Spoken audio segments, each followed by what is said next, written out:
Hello dear students, कैसे हैं आप लोग। तो मैं गुरुकुल कोचिंग सेंटर का प्रेम सर।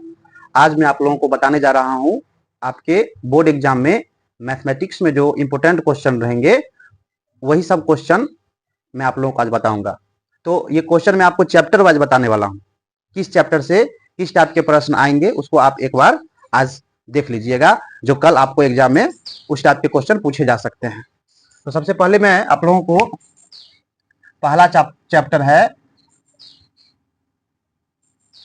वास्तविक संख्याएं, इससे प्रश्न बताऊंगा।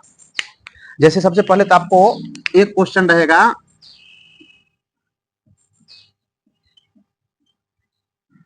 जैसे क्वेश्चन इस तरह से कोई भी डिजिट होगा और दिया हुआ रहेगा कि यूक्लिड विभाजन एल्गोरिथम का प्रयोग करके इस प्रश्न का HCF ज्ञात करें।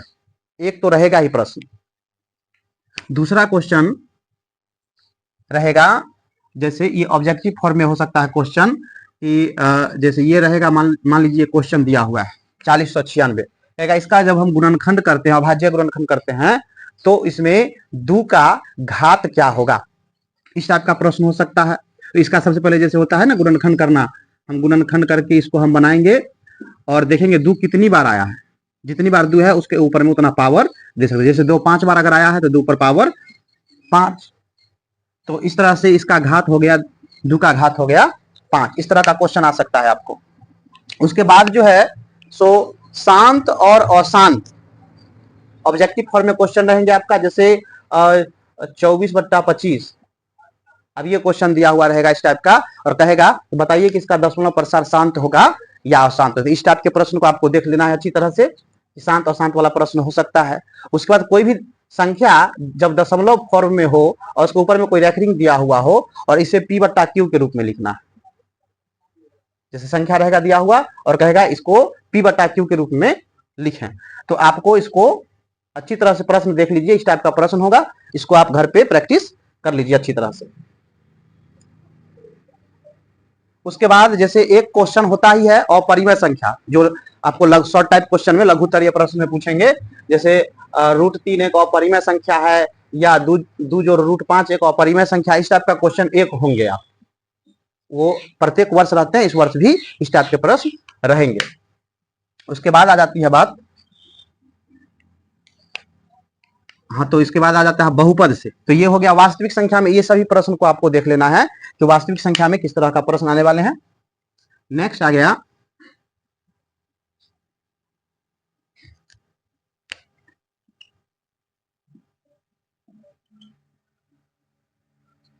दूसरा चैप्टर है बहुपद। तो बहुपद में आपको क्या होगा कि जैसे कोई संख्या मतलब कोई बहुपद दिया हुआ रहेगा इस तरह से, और इसमें कहेगा कि निम्नलिखित में x² का गुणांक क्या है।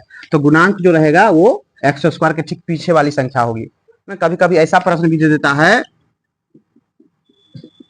और इसमें कहा जाता है कि आप x² का गुणांक बतलाइए। तो आप देख रहे हैं कि इसमें x² है ही नहीं, तो उसका गुणांक क्या होगा, तो इसका गुणांक 0 हो जाएगा। जब आपको x² जब बहुपद में खोजिएगा और नहीं मिलेगा तो उसका गुणांक क्या हो जाएगा, तो 0 हो जाएगा। आप इसको ध्यान से समझ लेना है, घर पे आराम से इसको स्टडी कर सकते हैं। उसके बाद क्या होता है ना, किसी बहुपद का घात पूछा जाता है। जैसे इस तरह से कोई बहुपद लिखा हुआ रहेगा और कहेगा इसका घात बतलाइए, तो सबसे बड़का पावर जो होता है वही बहुपद का घात होता है। ठीक है। अब नेक्स्ट आ जाता है शून्यक ज्ञात करना। कोई भी बहुपद दिया हुआ रहेगा और कहेगा इसका शून्यक निकालिए। तो शून्यक निकालना मतलब x का वैल्यू जो गुणनखंड मेथड से आप निकालते हो या द्विघाती सूत्र का प्रयोग करके निकालते हो, किसी भी तरह से इसका शून्यक निकालना है, तो वो आप घर पे इसका प्रैक्टिस कर लीजिएगा। उसके बाद क्या होता है ना, जैसे ये मान लीजिए सवाल बहुपद दिया हुआ है और इसमें आपको कहेगा 1/α + 1/β का मान निकालिए। तो सबसे पहले हम देखते हैं x² का जो गुणांक होता है इसको a बोला जाता है, जो x का गुणांक है इसको b बोला जाता है, और जो ये जो अचर पद है इसको c बोला जाता है। तो a b c लिख दिए और उसके बाद अल्फा प्लस बीटा का सूत्र जो होता है -b/a, हम ये लगाएंगे कि यहाँ -3/2 हो जाएगा। उसके बाद अल्फा बीटा जो होता है उसका सूत्र होता है c/a, तो c का मान 5, a का मान 2 हो गया। इस टाइप का प्रश्न आप इसको हम इस तरह से सॉल्व कर लिए। उसके बाद ये जो है 1/α + 1/β, इसका एलसीएम निकालेंगे तो अल्फा बीटा हो जाएगा beta plus alpha. Alpha plus beta का मान है -3/2 और अल्फा बीटा का मान है 5/2।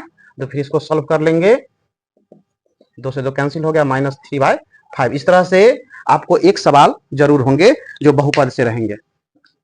उसके बाद बहुपद की पहचान भी कभी कभी मतलब पूछ दिया जाता है, तो आप इसको भी ध्यान में रखिएगा कि बहुपद की पहचान अगर कहे तो हम बहुपद की पहचान कैसे कर सकते हैं। तो बहुपद की पहचान करने का सबसे आसान तरीका क्या है, हम देखेंगे किसी भी संख्या, किसी भी मतलब जो कोई भी चर राशि है, एक्स का जो मान है, एक्स वाई जेड कुछ भी हो, तो इस पर पावर जो रहे वो कभी माइनस में नहीं होना चाहिए। माइनस में है मतलब बहुपद नहीं होगा।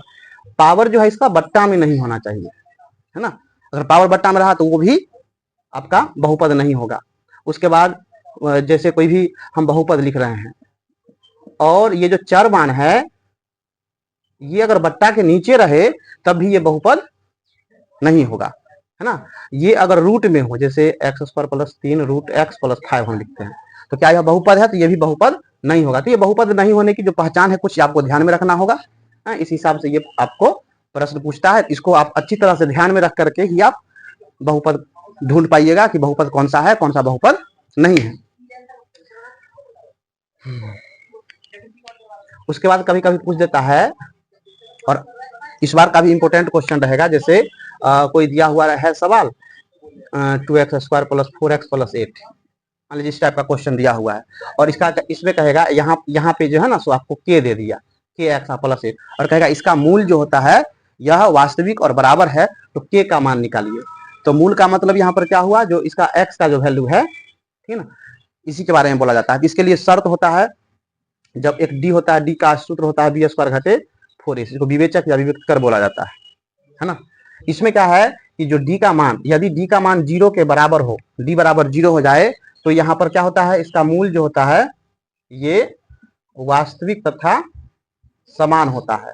और कभी d जो होता है 0 से अगर बड़ा हो जाए, मान लीजिए d का मान कोई संख्या निकले, 6 निकले, 7 निकले, 8 निकले, कोई भी संख्या अगर यहाँ निकल रहा है, तो ये इसका मतलब क्या हुआ, ये 0 से बड़ा है। तो d अगर 0 से बड़ा हो जाता है, इसका मूल भी वास्तविक होता है तथा असमान होता है। असमान का मतलब, समान असमान का मतलब क्या हुआ, x का जो मान निकलेगा, अगर पहला मान 2 निकला तो दूसरा भी 2 निकलेगा।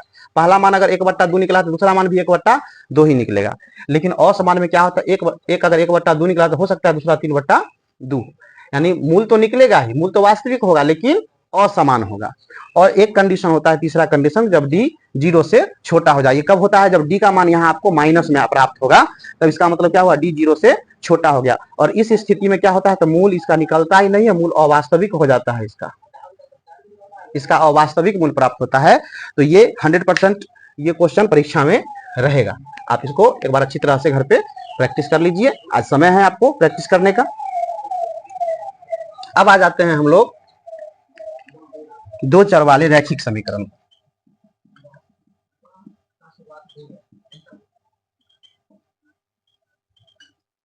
दो चर वाले रैखिक समीकरण, तो दो चर वाले रैखिक समीकरण में सबसे पहले तो एक ग्राफीय विधि से हल करने वाला आपको दीर्घ उत्तर यह प्रश्न में रहेगा ही रहेगा, 100% रहेगा। ये आपको पूरा प्रैक्टिस करके, पूरा अच्छी तरह से बना करके, समझ करके आपको जाना ही है।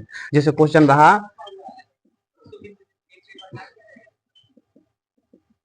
अब इस तरह का क्वेश्चन दे दिया और कहेगा इसको ग्राफीय विधि से हल कीजिए, एक्स और वाई का वैल्यू ग्राफीय विधि से निकालने के लिए। तो ये आपको अभी तो बता नहीं पाएंगे, आपको हम सिर्फ क्वेश्चन, इंपॉर्टेंट क्वेश्चन है वो आपको बताएंगे। तो इसको आप घर पे प्रैक्टिस कर लीजिएगा अच्छी तरह से, इस टाइप का क्वेश्चन आपको परीक्षा में देखने को मिलेगा। उसके बाद क्या होता है कि एक इसका दो चर वाले रैखिक समीकरण में सबसे इंपॉर्टेंट जो है बता रहे हैं, ये कंडीशन आपको याद रखना है, a1 by a2 is not equals to b1 by b2। इस स्थिति में हो तो इसका हल कैसा होगा, इसका हल होता है और द्वितीय हल होता है, इसकी जो रेखाएं होगी, जब ग्राफ में इसको निरूपित किया जाएगा तो इसकी जो रेखाएं होती है ये प्रतिच्छेदी होती है। प्रतिच्छेदी रेखा मतलब एक दूसरे को रेखा काट देती है ना। तो ये ध्यान में रखना है आपको कि ये अद्वितीय हल, प्रतिच्छेदी रेखाएं। उसके बाद जब a1 बट्टा a2 is equals to b1 बट्टा b2 is not equals to c1 बट्टा c2 हो, तब क्या होगा, तो इसका कोई हल नहीं होता है, इसका कोई हल नहीं होगा। और इसको जो ग्राफ पर जो निरूपित किया जाएगा, तो इसकी जो रेखाएं होती है समांतर होती है, समांतर, कभी एक दूसरे को नहीं काटेगी। और एक स्थिति होती है जब a1 बट्टा a2 बराबर b1 बट्टा b2 बराबर c1 बट्टा c2, तीनों स्थिति में ये मान बराबर हो, तब क्या होता है कि इसकी जो हल होती है ये अनंत हल होती है, या अनगिनत हल बोल सकते हैं। और इसकी जो रेखाएं होती है ये एक दूसरे के ऊपर आरोपित होती है, इसको संपाती बोला जाता है। यानी पहले समीकरण का रेखा और दूसरे समीकरण का रेखा दोनों क्या होगा, एक दूसरे के ऊपर ही अध्यारोपित रहेगा, इसी को संपाती होना बोलते हैं। आपको इससे 2-3 प्रश्न आपको परीक्षा में पूछे जाते हैं। अब इसी में क्या होता है ना, आपको सवाल इस तरह से दिया रहेगा 2x प्लस के वाई इज इक्वल्स टू 3, यहाँ पर दिया रहेगा के x plus 3y is equal to 6 या 9, ऐसे दिया हुआ रहेगा और कहेगा इसका अनंत हल है। यदि इस समीकरण का अनंत हल है तो के का मान निकालिए, है ना। तो अनंत हल है तो के का मान निकालने के लिए आपको क्या करना होगा, सबसे पहले इसके पीछे a1 ये a2 है, फिर ये b1 ये b2 है और ये c1 और c2 है। तो अनंत हल होने के लिए शर्त क्या होता है, तो अनंत हल होने के लिए शर्त ये होता है, तो आप ये शर्त लिख देना है आपको, a1 बट्टा a2 b1 बट्टा b2 बराबर c1 बट्टा c2। फिर इसका जो मान है 2 बट्टा के, फिर k बट्टा 3, फिर 3/9, इस तरह से मान दिया हुआ है, ये रखेंगे। और फिर कोई दो यहाँ देखिए, यहाँ पर ये प्रथम, ये द्वितीय और ये तृतीय, 3 पद है यहाँ पर दिया हुआ। तो प्रथम और द्वितीय पद लेकर के हम इससे के का मान निकाल सकते हैं, या द्वितीय और अंतिम पद लेकर के हम इसका मान निकाल सकते हैं, या प्रथम और अंतिम पद लेकर के का मान निकाल सकते हैं। तो इस टाइप का प्रश्न आपको 2 चर वाले रैखिक समीकरण से देखने को मिलेगा। उसके बाद आते हैं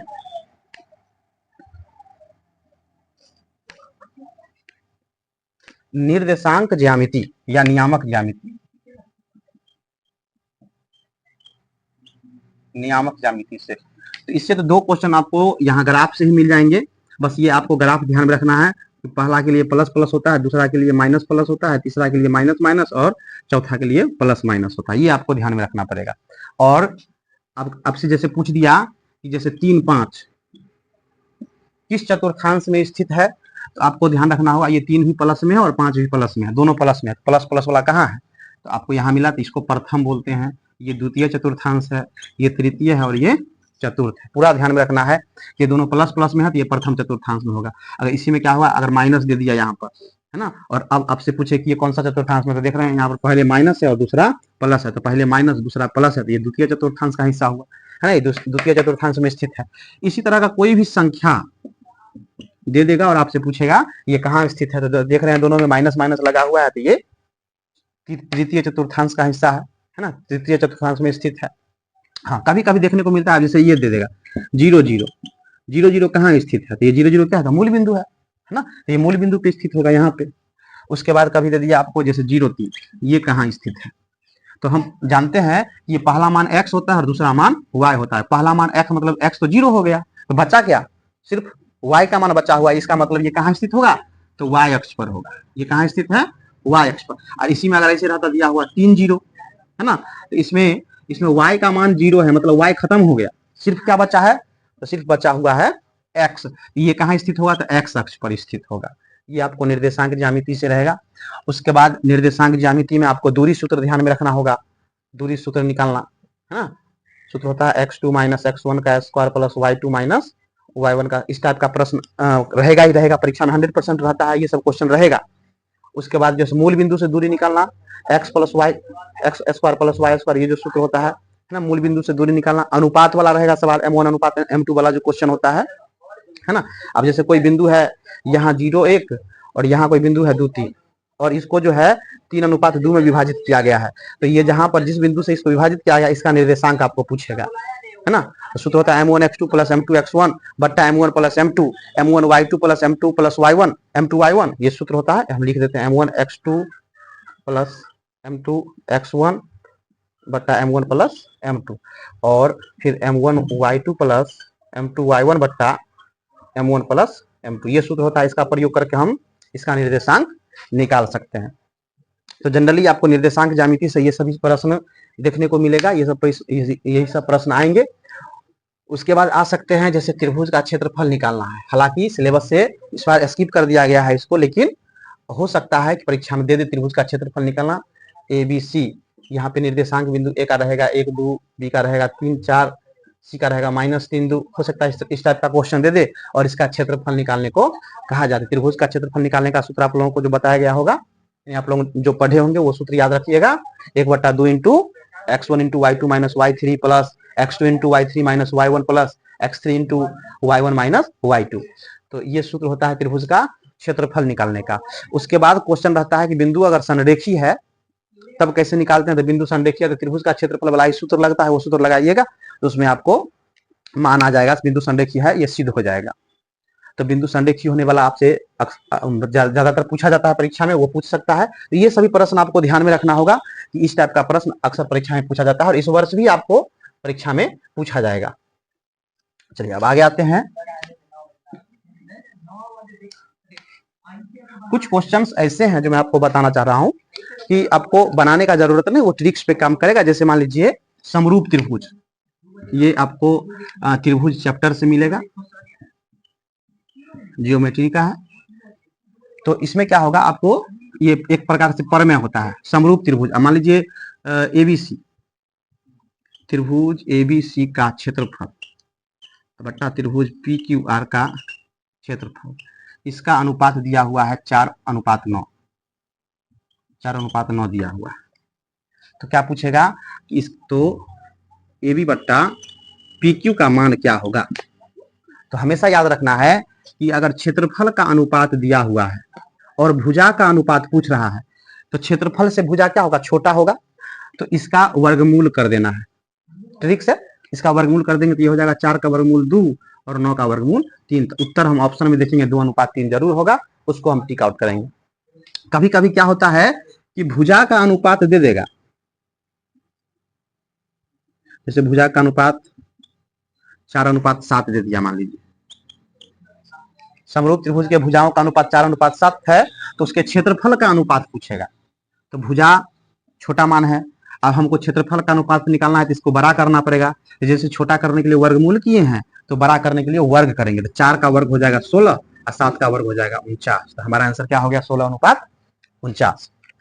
उसके बाद तो ये सब क्वेश्चन आपको ऐसे नंबर देने वाले क्वेश्चन है, ज्यादा इसमें ये ज्यादा कठिन नहीं है, ट्रिक्स पे है। आप इस ट्रिक्स को अच्छी तरह से अप्लाई कर सकते हैं। दूसरा कि जैसे ये सवाल, इससे बच्चे डर जाते हैं, हालांकि ये बहुत आसान क्वेश्चन होता है। अब यहाँ पे आपको 3 2 दिया हुआ है, तो यहाँ पे दिया हुआ 1.5 और यहाँ दिया है x और इसका मान पूछ रहा है कि यहाँ पर x का वैल्यू क्या होगा, x का मान क्या होगा। तो इसके लिए बहुत आसान है। देखिए ये एक तरफ का जो भुजा है इसको बट्टा में कर लेंगे, दूसरी तरफ का जो भुजा है इसको भी बट्टा में कर लिए। 1.5 और यहाँ x और इसको तिरछा गुना कर दीजिए, आपका आंसर आ जाएगा। यहाँ हो जाएगा 3x और 1.5 को 2 से गुना करेंगे तो ये भी 3 हो जाएगा। x बराबर 3/3, 3 इकाई 3, x का मान क्या निकल गया 1, तो यहाँ पर हो जाएगा 1। x का मान आंसर में आप देखिएगा ऑप्शन में तो आपको 1 नजर आएगा। तो ये हो गया एक। तो इस टाइप का प्रश्न पूछा जाता है परीक्षा में, आपको इस टाइप का प्रश्न 100% रहेगा ही। उसके बाद आते हैं वृत्त से संबंधित बात।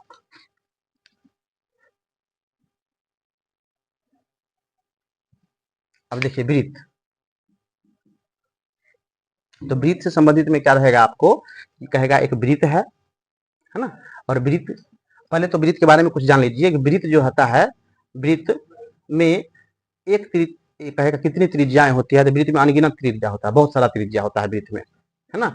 या व्यास ही पूछेगा तो व्यास भी बहुत सारा होता है, अनगिनत होता है। इसमें क्या हम लिखेंगे, वृत्त में अनगिनत व्यास होते हैं, है ना। उसके बाद जीवा कितने होते हैं, तो जीवा भी इसमें बहुत सारे होते हैं। वृत्त की जो सबसे बड़ी जीवा होती है उसी को व्यास कहा जाता है। व्यास भी क्या है, एक प्रकार का जीवा, ये सबसे बड़ी जीवा का, वृत्त की सबसे बड़ी जीवा होती है। अब इसमें बहुत सारा फॉर्मूला आपको याद रखना होगा। जैसे वृत्त का क्षेत्रफल निकालना हो तो वृत्त का क्षेत्रफल निकालने के लिए पाई आर स्क्वायर का प्रयोग करते हैं। अब देखिए वृत्त का क्षेत्रफल होता है जैसे पाई आर स्क्वायर, वृत्त का परिधि हो जाएगा आपको 2 पाई आर। अब वृत्त को जब हम काटते हैं, वृत्त को अगर मान लीजिए इस तरह से काटा गया तो ये जो भाग है ये क्या कहलाता है, तो वृत्त का त्रिज्या खंड कहलाता है। त्रिज्या खंड का क्षेत्रफल क्या होता है, थीटा बटा 360 गुने पाई आर स्क्वायर, है ना। त्रिज्या खंड का परिमाप क्या होता है, तो थीटा बटा 360 गुने 2 पाई आर, आप प्लस में 2 आर भी आप दीजिएगा। हाँ, ये हो गया त्रिज्याखंड का परिमाप। अब देखिए त्रिज्याखंड जो खींचा जाता है उसमें जो ये चाप होता है, इस चाप की लंबाई कभी कभी पूछ देता है कि चाप की लंबाई का क्या होगा फॉर्मूला। तो चाप की लंबाई के लिए यही फॉर्मूला होगा, थीटा बटा 360 गुने 2 पाई आर। इसमें से बस प्लस 2 आर को साइड कर देंगे। तो ये सब फॉर्मूला जो इंपोर्टेंट है, ऑब्जेक्टिव में ये अक्सर फॉर्मूला दे दिया जाता है। चलिए अब आते हैं कि जब दो वृत्त है, मान लीजिए दो वृत्त एक दूसरे को अंशतः टच कर रहा हो, अंशतः टच करता हो इस तरह से, है ना, तो इसमें कितनी रेखाएं एक दूसरे को टच करेगी? तो देखिए एक रेखा तो ये हो गया, दूसरा रेखा यहां से टच कर रही है, और तीसरा रेखा जो है इसके बीच से टच करेगी, इसके बीच से, इसके बीच से यहां से। तो इसमें एक दूसरे को टच करने वाली कितनी रेखाएं हैं जो एक दूसरे को छू रही है, स्पर्श कर रही है? स्पर्श रेखाएं कितनी है इसमें? तो स्पर्श रेखाएं इसमें 3 होती है। अंशतः टच करने वाले दो वृत्त के बीच में कितनी रेखाएं होती है? स्पर्श रेखाएं तो 3 होती है। अब जैसे दो अलग अलग वृत्त हैं जो एक दूसरे को टच नहीं कर रही है, तो इसमें कितनी स्पर्श रेखाएं हो सकती है? इसमें 2 हो सकती है, एक ये और एक ये आपको ध्यान में रखना है। उसके बाद दो वृत्त जब एक दूसरे को काट रही है इस तरह से, तब इसमें कितनी स्पर्श रेखाएं हो सकती है? तो इसमें भी 2 ही होगा, एक ये होगा और एक ये होगा, 2 ही स्पर्श रेखा होगा।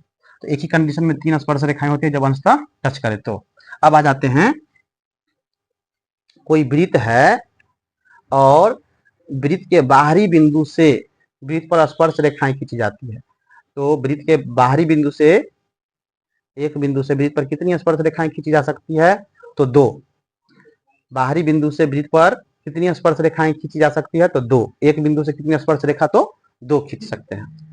अब आते हैं यहाँ पर, कभी कभी क्वेश्चन रहता है, जैसे ये वृत्त का केंद्र है, वृत्त का केंद्र और स्पर्श रेखा के बीच कितना डिग्री का कोण बनता है? तो 90 डिग्री का। हमेशा याद रखिएगा, हो सकता है ऑब्जेक्टिव में पूछ भी दे कि वृत्त की स्पर्श रेखा और त्रिज्या के बीच बनने वाला कोण कितने डिग्री का होता है? तो 90 डिग्री का होता है।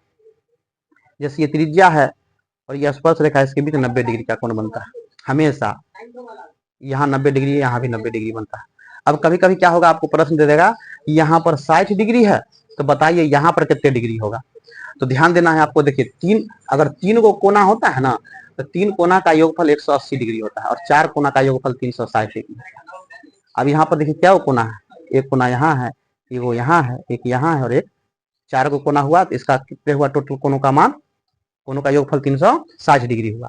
अब तीनों का मान तो आपको पता है, 90 90 180। यहाँ पर वाला आपको प्रश्न में नहीं दिया हुआ रहेगा, लेकिन आपको समझना खुद होगा कि ये त्रिज्या है और ये स्पर्श रेखा, इसके बीच कोण 90 डिग्री का बनता है।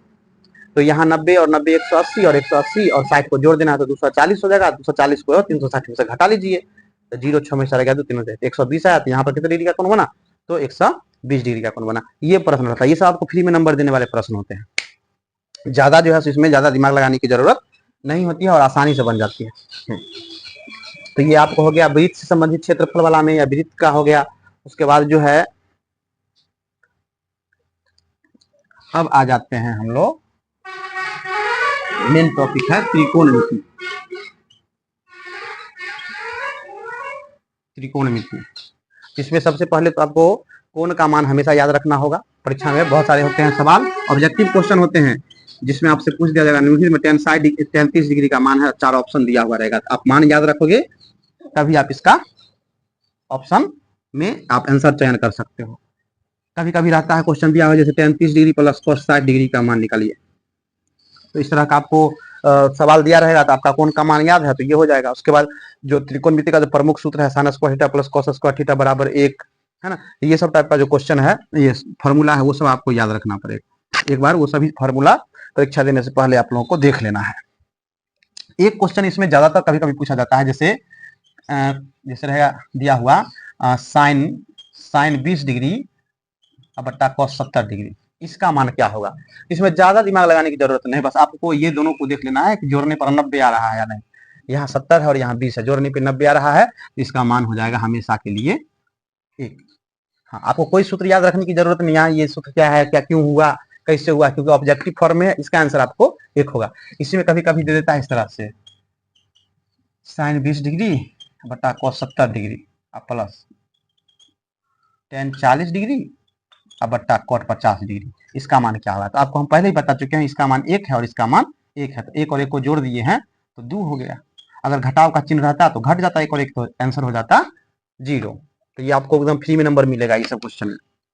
यही क्वेश्चन को दूसरे दूसरे रूप में दे दिया जाता है, मतलब आपको ये ध्यान में रखना। जैसे क्वेश्चन दे दिया आपको, जैसे साइन 20 डिग्री इंटू, जैसे दे दिया आपको cos 70 डिग्री अब प्लस, फिर दे दिया यहाँ पर sin 70 डिग्री अब इंटू cos 20 डिग्री। अब इसका मान निकालिए। देखिए इसको क्या करना है आपको, cos 70 जो है ये हो जाएगा sin 20। अब ये sin 20 और sin 20 क्या हो गया, sin स्क्वायर 20। अब प्लस ये हो जाएगा cos, तो cos 20 cos 20 cos स्क्वायर 20 हो गया, और sin square theta plus cos square theta का मान 1 होता है, तो इसका आंसर क्या हो जाएगा, 1 हो जाएगा। तो ये सब टाइप का प्रश्न आपको परीक्षा में पूछे जाएंगे। तो आपको ये ध्यान में रखना है, जैसे हम बताए कोण का मान याद कर लेना है आपका। कोण, अगर कोण का मान याद है हम तो 3-4 नंबर आप सिर्फ प्रश्न मतलब कोण से ला सकते हैं। उसके बाद त्रिकोणमिति में ही हाइट एंड डिस्टेंस होता है, ऊंचाई एवं दूरी। उसमें क्या होता है, आपको समकोण त्रिभुज के बारे में आपको ध्यान में रखना होगा। जैसे साइन थीटा का होता है p/h, तो आपको ये ध्यान में रखना होगा, जैसे ए बी सी दिया हुआ है, यहाँ पर अगर थीटा का मान है तो इसके लिए p यहाँ हो जाता है, b यहाँ हो जाता है, h यहाँ होता है। अगर थीटा यहाँ हो तब जो है p और b का स्थान बदल जाता है, p यहाँ b यहाँ, h जहाँ है वहीं रहेगा, है ना। तो ये आपको ये थीटा का मान भी आपको ध्यान में रखना पड़ेगा कि ये है कहाँ, जिसके कारण हम p और b का चयन कर सकते हैं अच्छी तरह से। अब आ जाते हैं, जैसे इसमें 6 त्रिकोणमितीय अनुपात होते हैं, साइन थीटा, कॉस थीटा, लिख देते हैं tan theta, cosec theta, sec theta और कॉट थीटा। अब इसका फॉर्मूला आपको याद रखना पड़ेगा। जैसे साइन थीटा का मान होता है, यानी फॉर्मूला होता है p/h, कॉस थीटा का होता है b/h, टेन थीटा का p/b, कॉसेक थीटा का तो h/p, सेक थीटा का तो h/b और कॉट थीटा का b/p। आपको ये सूत्र ध्यान में रखना पड़ेगा। इसी सूत्र के आधार पे आपको हाइट एंड डिस्टेंस का सवाल सब बनेगा। अब जैसे हाइट एंड डिस्टेंस में क्या रहता है ना, कभी दे देगा, जैसे एक खंभा है, खंभे की ऊंचाई दिया हुआ है 5 मीटर, है ना, और सूर्य का जो उन्नयन कोण है ये 30 डिग्री का है। 30 उन्नयन कोण जब भी कहेगा, जैसे तो यहाँ पर 30 डिग्री का कोण बन रहा है, तो आपसे पूछेगा कि बताइए छाया की लंबाई क्या होगी। अब प्रश्न देख लीजिए, वहां रहेगा ये क्वेश्चन। अब ये है, अब यहाँ पर जो है ये देख रहे हैं, ये हमारा P है और ये है B, और P और B किसका फॉर्मूला होता है, क्योंकि छाया की लंबाई पूछ रहा है, तो छाया की लंबाई क्या है, यहाँ पर बेस है B है, तो P और B सूत्र किसका होता है, तो आपको याद रहेगा सूत्र, P और B होता है टेन थीटा का। तो यहाँ पर टेन और थीटा का मान 30 है, बराबर यहाँ 5 और बट्टा में x दे दिए, है ना। अब टेन 30 का मान होता है 1/√3, 5/x, इसका मान निकल गया, x को 1 से मल्टीप्लाई किए, 5 को √3 से तो 5√3, यही हो जाएगा, आपको ऑप्शन में मिलेगा, ऐसा आंसर दिया हुआ रहेगा। तो ये छाया की लंबाई, या कभी क्या रहेगा, खंभे में छाया की लंबाई दिया हुआ है, खंभे की ही लंबाई आपसे पूछ दिया जाएगा। तो इस टाइप का कोई भी अगर रहे, लंब दिया रहे, आधार पूछे तब भी टेन थीटा का फॉर्मूला लगेगा, और आधार दिया हुआ रहे, लंब पूछे तब भी टेन थीटा का फॉर्मूला लगेगा। अब यहाँ पर क्या होता है, कभी कभी रेयर होता है जब साइन थीटा या कॉस थीटा का फॉर्मूला लगाना पड़ता है। वो कब होता है, जब ये कर्ण के बाद, ये जो है ना कर्ण AC, इसका मान अगर पूछ देता है, तब हम यहाँ पर साइन या कॉस का प्रयोग करते हैं। साइन का प्रयोग कब करते हैं, जब यहाँ P का मान दिया है और H पूछ रहा है, तो P/H होता है साइन का फॉर्मूला, तो साइन लगा दिए। अगर B दिया है और H पूछ रहा है, तब हम B/H वाला फॉर्मूला लगाएंगे, यानी कॉस थीटा का प्रयोग करेंगे। तो ये आपको त्रिकोणमिति से संबंधित सवाल सब हुआ, इस टाइप का क्वेश्चन पूछा जाता है। अब लघुतरीय दीर्घोत्तरीय प्रश्न में जो होता है, जैसे खिलौने का त्रिज्य क्षेत्रफल हो गया, खिलौने का आयतन हो गया, है ना, अर्धगोले पर अध्यारोपित एक बेलन है ना, इसमें कितना पानी अट सकता है, तो ऐसा प्रश्न आपको पूछा जाएगा। तो ये सब थोड़ा सा प्रश्न आप अच्छी तरह से देख लेंगे तो ज्यादा बेहतर होगा आप लोगों के लिए। अब आ जाते हैं कुछ ट्रिक्स में, सांख्यिकी पर आते हैं, जो आपको आसानी से नंबर देते हैं। मैं वो प्रश्न आपको ऐसे बता देता हूँ, उसको आप प्रैक्टिस कर लीजिएगा। अब जैसे है सांख्यिकी में, तो सांख्यिकी में कोई संख्या दे दिया 2 3 5 7 9 मान लीजिए दिया हुआ संख्या है, और कहेगा इसका माध्य निकालिए। इसका हम माध्य कैसे निकालेंगे, तो माध्य के लिए जो फॉर्मूला होता है, सभी संख्या को जोड़ दीजिए, है ना, और इसको गिन लीजिए 1 2 3 4 5, 5 से भाग करना है, टोटल को जोड़ देना है, और जितना जोड़ करके आएगा उसको 5 से भाग कर दीजिए, यही आपका माध्य होगा। इसी में क्या होगा, आपको बहुलक निकालना है। जैसे क्वेश्चन है 2 3 1 2 3 2 1 4 5 2 1। अब इस टाइप का आपको प्रश्न दे दिया। अब इसमें कहेगा आपको बहुलक क्या है, सबसे पहले क्या करना होगा आपको, बहुलक के पहले इसको सीरियल क्रम में रख दीजिए।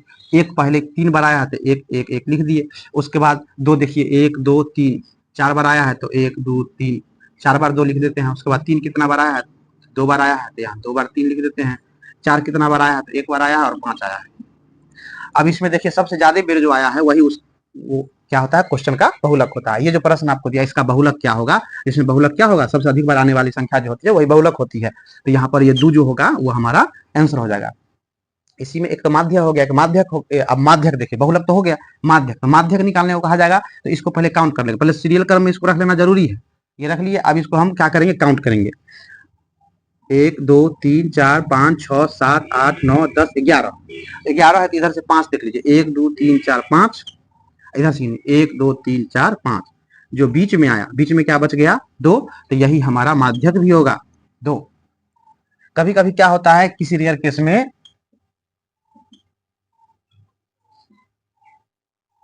अब इस तरह का क्वेश्चन रहे, अब इसमें माध्यक पूछे तो देखते हैं 1 2 3 4 5 6 को हो गया, 3 इधर गया 3 इधर गया, बीच में कुछ तो बचा ही नहीं, है ना। तो उस स्थिति में क्या किया जाता है, दोनों संख्या को जोड़ दिया जाता है और 2 से भाग कर देते हैं, जो होगा वही हमारा आंसर होगा।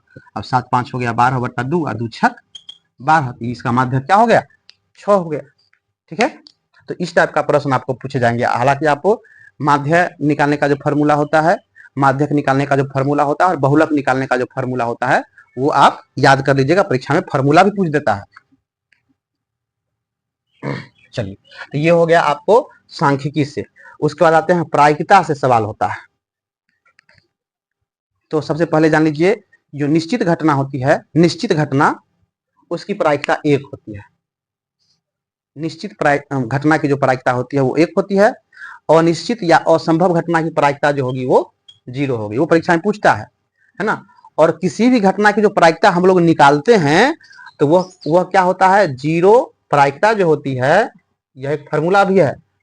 प्रायिकता जो होती है ये 0 के क्या होती है, बराबर होती है या 0 से बड़ा होती है, और यह 1 के भी बराबर होती है और 1 से छोटा भी होती है। यानी प्रायिकता का जो मान होगा या तो 0 होगा या 0 से बड़ा होगा, या तो 1 होगा या 1 से छोटा होगा। 1 से बड़ा नहीं हो सकता। किसी भी संख्या, किसी भी कोई भी प्रश्न दे दिया अगर हमको और कहे उसका प्रायिकता निकालने के लिए, तो उसका प्रायिकता जब भी निकलेगा वो क्या होगा, 1 से छोटा होगा हमेशा, है ना, या 1 के बराबर आ सकता है, या तो यह 0 से बड़ा होगा या तो 0 के बराबर होगा। तो ये आप फॉर्मूला ध्यान में रखिएगा। अब जैसे आपको दे दिया क्वेश्चन, जैसे एक गेंद है, एक थैला है, उसमें 2 नीली गेंद दे दिया, है ना, 5 काली गेंद दे दिया, 3 पीली गेंद दे दिया, 4 उजली गेंद दे दिया, और कहेगा इसमें से आप यादृच्छया एक बल्ब को, एक गेंद को निकालिए, है ना, और एक गेंद निकालिए और उसमें से बताइए कि पीली होने की क्या प्रायिकता होगी।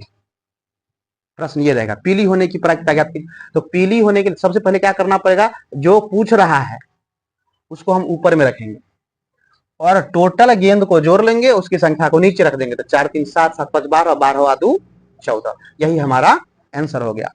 पीली गेंद निकालने की प्रायिकता 3/14 हो गया। काली गेंद कहता तो फिर 5 सबको जोड़ते तो ये 14 आ जाता, है ना।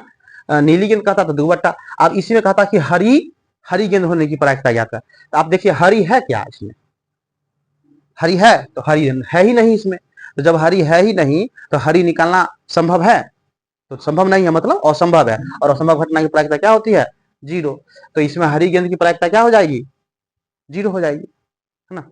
अब एक किस स्थिति में होता है, अब जैसे कहेगा निकाली गई गेंद, ये सब जो गेंद रखा गया है, अब निकाली गई गेंद नीली है या काली है या पीली है या उजली है, यानी उसमें से कोई एक हो सकता है, नीली काली पीली उजली में से कोई एक सकता है, इसकी प्रायिकता निकालिए। तो मतलब कहता है इसमें से कोई भी हो सकता है, तो कोई भी हो सकता है तो सबको जोड़ देंगे, सबको जोड़ेंगे तो 14 ऊपर में और 14 नीचे में भी हो जाएगा, कटेगा तो 1 आ जाएगा। तो ये तो संभव है।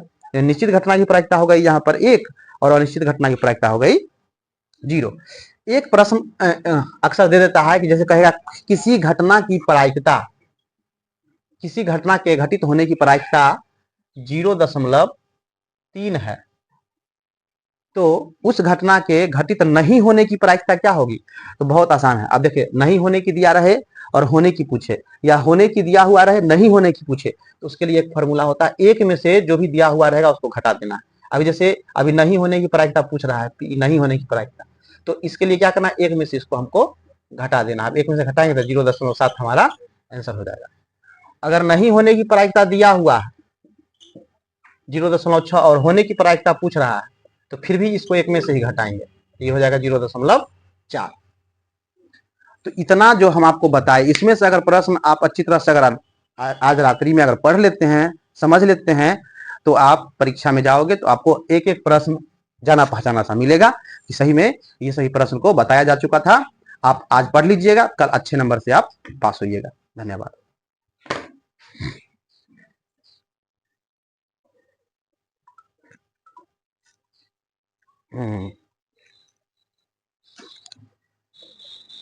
हो गया, रिकॉर्डिंग बंद कर दो।